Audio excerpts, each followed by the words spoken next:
నమస్తే. ఎలా ఉన్నారు? బాగున్నారా? నేను మీ పద్మజ. ఈరోజు మన కిచెన్‌లో నేను గుమ్మడికాయ పులుసు చేస్తున్నాను. ఎన్నో పోషక విలువలతో, అలాగే మంచి రుచితో ఉండే ఈ గుమ్మడికాయ పులుసుని నేనెలా చేస్తానో ఈ వీడియోలో మీకు చూపిస్తాను. రండి మనం వీడియోలోకి వెళ్దాము. ముందుగా దీనికోసం మీడియం సైజు ఉండే 3 ఉల్లిపాయలు, అలాగే కొన్ని పచ్చిమిర్చి, 2 టమాటాలు, ఇంకా మనకు కావాల్సిన గుమ్మడికాయ తీసుకున్నాను. చూడండి, చిన్న నిమ్మకాయ సైజ్ అంతా చింతపండుని ముందుగా కడిగి నేను నీళ్లు పోసి నానబెట్టి పక్కన పెట్టుకున్నాను. ఇప్పుడు ఈ పులుసు కోసం మనం ఒక బాణలీలో 3 టేబుల్ స్పూన్ల ఆయిల్ వేసుకుందాము. పులుసు తాలింపు కోసం ముందుగా ఒక హాఫ్ స్పూన్ ఆవాలు, అలాగే జీలకర్ర, అలాగే ఒక 3-4 ఎండుమిర్చి వేసుకోండి.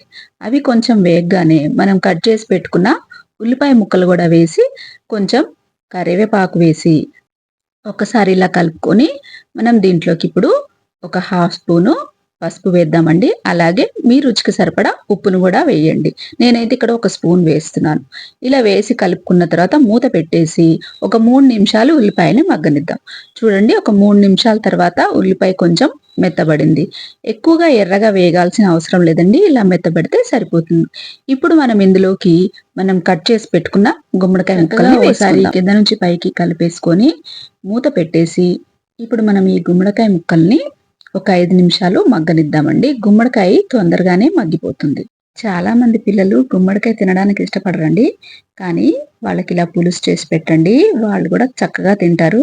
చూడండి, 5 నిమిషాల తర్వాత గుమ్మడికాయ చక్కగా మగ్గిపోయింది. ఇప్పుడు మనం ఇందులోకి కట్ చేసి పెట్టుకున్న టమాటాలని కూడా వేద్దాము. టమాటాలు కూడా వేసిన తర్వాత ఒక్కసారి కలుపుకొని దీన్ని కూడా మూత పెట్టేసి స్టవ్‌ని లో ఫ్లేమ్‌లో పెట్టి టమాటాలు కూడా మగ్గనిద్దాం. మనం కూర వండుతున్నప్పుడంతా కూడా స్టవ్‌ని లో ఫ్లేమ్‌లోనే పెట్టుకుందామండి. లేకపోతే అడుగంటుతుంది. ఒక్క 10 నిమిషాలు టమాటాని మగ్గనిద్దాం. ఈలోపు మనము ఈ పులుసులోకి మంచి సువాసన కోసం మనం ఒక 4, 5 ఎల్లుల్లిపాయలు, అలాగే ఒక హాఫ్ స్పూను జీలకర్ర వేసి ఇలా కచ్చా పచ్చాగా దంచి పక్కన పెట్టుకుందాము. ఇది అన్ని పులుసుల్లో కూడా చాలా బావుంటుందండి. ఇలా కచ్చా పచ్చా దంచి మీరు ఏ పులుసులోకైనా వేసుకోండి, చాలా బావుంటుంది. ఇప్పుడు మనం మూత తీసి చూద్దామండి. 10 నిమిషాల తర్వాత చూడండి, టమాటా కూడా చక్కగా మగ్గిపోయింది. అలాగే గుమ్మడికాయ ఉడికిందో లేదో కూడా మనం ఇప్పుడే చెక్ చేసుకుందాం. మనకి చూస్తుంటేనే తెలుస్తుందండి, గుమ్మడికాయ చక్కగా మగ్గిపోయింది. చాలా త్వరగా మగ్గిపోతుంది గుమ్మడికాయ. చూడండి, నేను ఇక్కడ మీకు కట్ చేసి చూపిస్తున్నాను. గుమ్మడికాయ చక్కగా మగ్గిపోయింది. ఇప్పుడు మనం ఇందులోకి కారాన్ని యాడ్ చేద్దాం. మీ రుచికి సరిపడా కారం వేయండి. నేనైతే ఇక్కడ ఒక టేబుల్ స్పూన్ వేసిన తర్వాత ఒకసారి కూర అంతా కూడా చక్కగా కలుపుకుందామండి. ముక్కలకంతా కూడా కారం పట్టేలాగా కలుపుకొని ఇందులోకి ఇప్పుడు మనం ఒక 4, 5 పచ్చిమిర్చిని యాడ్ చేసుకుందాము.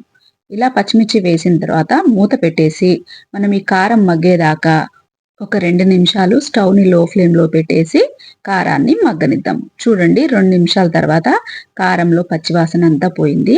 ఇప్పుడు మీరు ఒకసారి ఉప్పు, కారం చెక్ చేసుకోండి. నాకిక్కడ ఉప్పు తగ్గింది. అందుకే నేను మళ్ళీ ఉప్పు వేస్తున్నాను. అలాగే మనం తీసి పెట్టుకున్న చింతపండు పులుసు కూడా వేసుకొని గుమ్మడికాయ పులుసు చిక్కగా అవ్వడం కోసం చాలా మంది దీంట్లో బియ్యం పిండి కలుపుతుంటారండి. నేను బియ్యం పిండి కలపడం లేదు. ఇందులో ఒక స్పూను సాంబార్ పౌడర్ వేస్తున్నాను.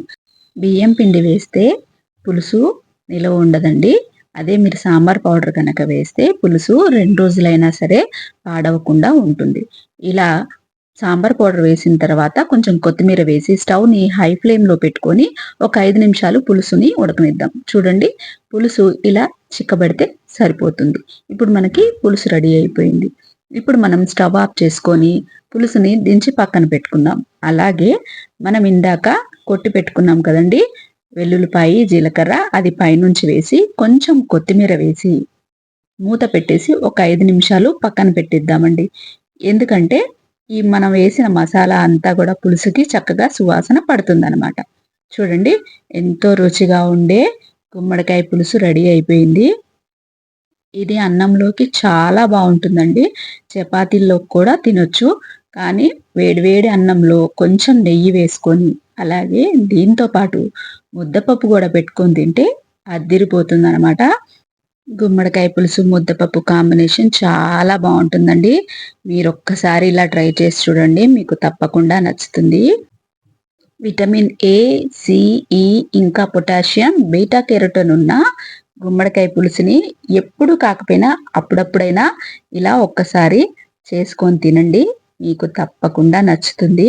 ఇక ఈ వీడియో కనుక మీకు నచ్చినట్టయితే లైక్ చేయండి, షేర్ చేయండి, అలాగే కామెంట్ చేయండి. ఇలాంటి మరిన్ని మంచి రెసిపీస్ కోసం నా ఛానల్ని సబ్స్క్రైబ్ చేసుకోండి. మరో మంచి రెసిపీతో మళ్ళీ కలుసుకుందాం. అంతవరకు సెలవు. నమస్తే.